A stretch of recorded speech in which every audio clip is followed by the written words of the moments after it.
அனைத்திற்கும் தமிழர்களுக்கு வணக்கம். அதாவது லைசன்ஸ் கொடுக்குறாங்க, 8 போட்டு கொடுக்குறாங்க.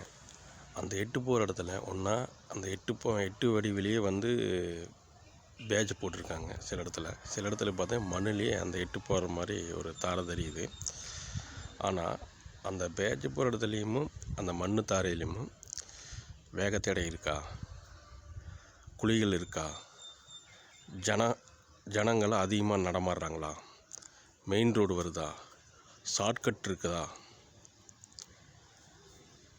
ஜனங்க அதிகமாக இருக்கிற இடத்துல ஓட்ட சொல்லணும், வேகத்தடை அதிகமாக இருக்கிறது ஓட்ட சொல்லணும், மெயின் ரோட்டில் விட்டு ஷார்ட்கட்டில் ஓட்ட சொல்லணும். அவ எப்படி ஓட்டுறாங்களோ அப்போ அவைகளுக்கு தான் லைசன்ஸ் கொடுக்கணும். அதுக்கு 2 பேர் ஃபாலோ பண்ணணும். அவ எப்படி ஓட்டுறாங்க, என்ன பண்ணுறாங்க, எப்படி பிரேக் அடிக்கிறாங்க, வேகத்தடை எப்படி ஜம்பிங் ஆகுறாங்க, அவைகளுக்கு மட்டும் அந்த லைசன்ஸ் கொடுக்கணும். சும்மா 8 போட்டு திருப்பிட்டு லைசன்ஸ் கொடுக்கக்கூடாது. ஏகப்பட்ட ஆக்சிடெண்ட் ஆகுது, ஏகப்பட்ட வண்டி நம்மளுக்கு தான் டேமேஜ் ஆகுது.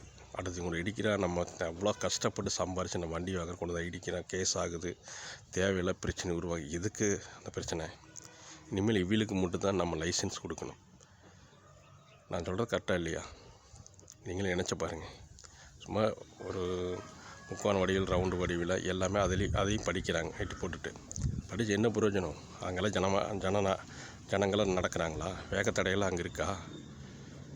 அது நேரடியாக நேச்சுரலாக அது போகணும் வரணும். 8 எப்படி போட்டு காட்டுறாங்க, அதே இடத்துல ஜனங்கள் அதிகமாக இருக்கிற இடத்துல ஓட்ட சொல்லணும். ஒரு 2-3 கிலோமீட்டருக்கு ஓட்ட சொல்லணும். ஜனம் அதிகமாக நடக்கிற இடத்துக்கு ஓட்ட சொல்லணும். அதே சமயம் பார்த்திங்கன்னா வேகத்தடை அதிகமாக இருக்கிற இடத்துல கீர் மாற்றி போட்டு எப்படி போட்டுறாங்க, ஆஃப் ஆகுதா, கிளச்சை விட்டுன்னு ஆஃப் பண்ணிடுறாங்க. அந்த நிறைய பேர் வேகத்தடை ஏற்கனவே நம்மளுக்கு வேகத்தடையில் நேராக ஏகப்பட்ட இடத்துல பார்த்திங்கன்னா பேட்சே இல்லை. ரோட்டு கலர்லேயே வேகத்தடை இருக்குது. இது எப்படி தெரியும்? நிறைய பேர் போய் விழுகுறாங்க. அதே சமயம் பார்த்திங்கன்னா மெயின் ரோடு நல்லா ஸ்பீடாக வந்துட்டுருக்கு, 40-60 வந்துட்டுருக்காங்க.